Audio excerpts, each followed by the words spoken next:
something remarkable is happening across the world. From India and Bangladesh to Sri Lanka, the United States and many other countries, we see a new generation of young people who seem unwilling to tolerate injustice, corruption, authoritarian tendencies, or the abuse of power. Do you think this is merely a political trend, or is it evidence of deeper transformation in human consciousness? Hello and welcome to our family podcast. আজকে আমরা কথা বলবো পুরো বিশ্বে তরুণদের একটি অংশকে অন্যায়, দুর্নীতি, স্বৈরতান্ত্রিক প্রবণতা বা ক্ষমতার অপব্যবহারের বিরুদ্ধে সোচ্চার হচ্ছে, ফুঁসে উঠছে।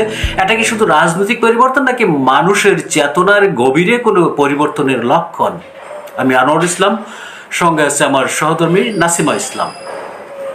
আমার মনে হয় এটা শুধু সরকারের বিরুদ্ধে প্রতিবাদ নয়, বরং মানুষের মর্যাদার প্রশ্ন।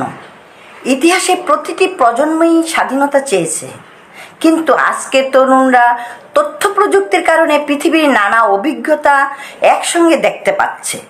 তারা জানতে পারছে অন্য সমাজে কী হচ্ছে, ফলে তুলনা করার সুযোগও বাড়ছে। ঠিক তাই, দর্শনের ভাষা মানুষ শুধু কেবল রুটি চায় না, সে ন্যায়বিচার, সম্মান ও স্বাধীনতাও চায়।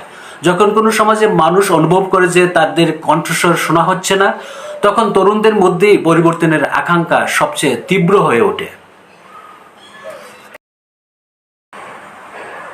তবে একটি বিষয় মনে রাখতে হবে, সব প্রতিবাদ একই রকম নয়। কোথাও তা শান্তিপূর্ণ গণ আন্দোলন, কোথাও সহিংসতা দেখা যায়। তাই শুধু প্রতিবাদ করাই যথেষ্ট নয়, সেই প্রতিবাদকে নৈতিকতা, সংলাপ এবং আইনের শাসনের সঙ্গে যুক্ত থাকতে হবে। দার্শনিক সক্রেটিস বলেছিলেন, প্রশ্নহীন জীবন পূর্ণ জীবন নয়। তরুণরা যখন প্রশ্ন করে তখন রাষ্ট্রেরও উচিত সে প্রশ্ন শোনা। আবার তরুণদের উচিত সত্য যাচাই করে জনমত গঠন করা, কারণ সামাজিক যোগাযোগ মাধ্যমে ভুল তথ্য দ্রুত ছড়ায়। ইসলামের দৃষ্টিতেও ন্যায় বিচার অত্যন্ত গুরুত্বপূর্ণ।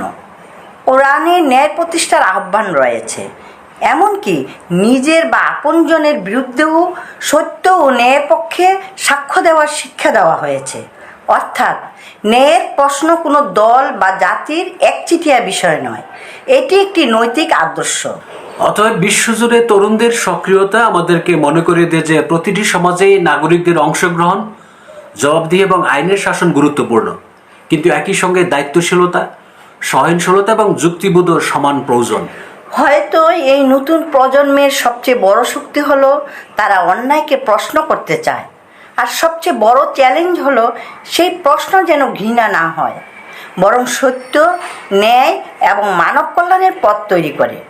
একটি সুস্থ সমাজ গড়ে ওঠে তখনই যখন নাগরিক ও রাষ্ট্র উভয়ই ন্যায়, সংলাপ এবং পারস্পরিক সম্মানকে গুরুত্ব দেয়। কারণ শেষ পর্যন্ত সভ্যতার প্রকৃত অগ্রগতি প্রযুক্তিতে নয়, ন্যায় বিচার, স্বাধীনতা এবং মানবিক মর্যাদার বিকাশে। ট্রাম্প এবং নেতানিয়াহু আধুনিক প্রযুক্তিকে ব্যবহার করে ইরানের হাজার বছরের সভ্যতাকে ধ্বংস করতে চাচ্ছে। মোদি তার হিন্দুত্ববাদ দিয়ে অখণ্ড ভারতকে খণ্ড খণ্ড করার দ্বার প্রান্তে পৌঁছে গেছে। If these conditions prevail, the world will witness a positive transformation very soon. And that's it for today. Thanks for watching.